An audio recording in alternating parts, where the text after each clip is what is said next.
TDP Janasena BJP కూటమికి నేతలు కనకమేళల రవీంద్ర కుమార్, అదేవిధంగా నాదెండ్ల మనోహర్, అరుణ్ సింగ్, జీవీఎల్ నరసింహారావు నేడు కేంద్ర ఎన్నికల సంఘాన్ని కలిసి ఏపీ ప్రభుత్వంపై ఫిర్యాదు చేశారు.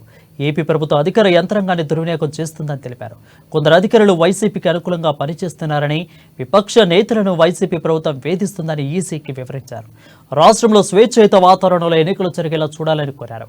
ఏపీలోని సమస్యాత్మక పోలింగ్ బూత్లలో వీడియో రికార్డుకు ఏర్పాట్లు చేయాలని విజ్ఞప్తి చేశారు.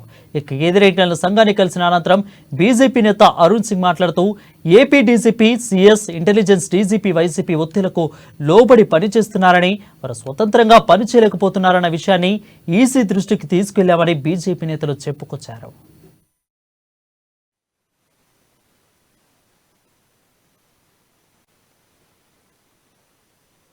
Intelligence, they are working under the pressure of this YRCP.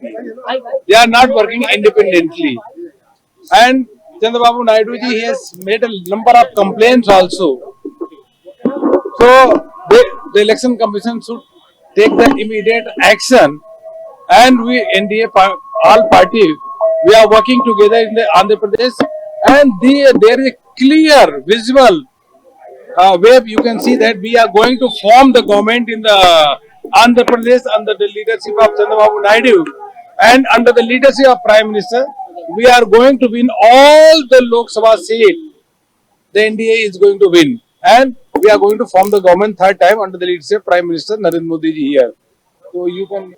Tarvata DGP, Chief Secretary, వీళ్ళందరూ గతంలో కూడా వైఎస్ఆర్సీపీ ప్రభుత్వానికి అనుకూలంగా వ్యవహరిస్తూ ప్రజాస్వామ్య విలోద హక్కులకు ఏ రకంగా భంగం కలిగిస్తున్నారనే దాని మీద మేము వివరించడం జరిగింది. ఎలక్షన్ కమిషన్ షెడ్యూల్ ఇష్యూ చేసిన తర్వాత కూడా చీఫ్ సెక్రటరీ ఆయనకు అనుకూలమైనటువంటి ఆఫీసర్లను పోస్ట్ చేసుకుని ఆయనకు అనుసరణలో పెట్టుకుని రివ్యూ మీటింగ్లు కండక్ట్ చేయటం, సీఈఓని కూడా ఆయన ఆఫీసుకు పిలిపించుకుని రివ్యూలు కండక్ట్ చేయటం, మొత్తం ఎలక్షన్ కమిషన్ యొక్క స్వతంత్ర ప్రతిపత్తి లేకుండా ఆయన వ్యవహరించిన తీరు, అలాగే డీజీపీ గారు మొత్తం పోలీస్ ఆఫీస్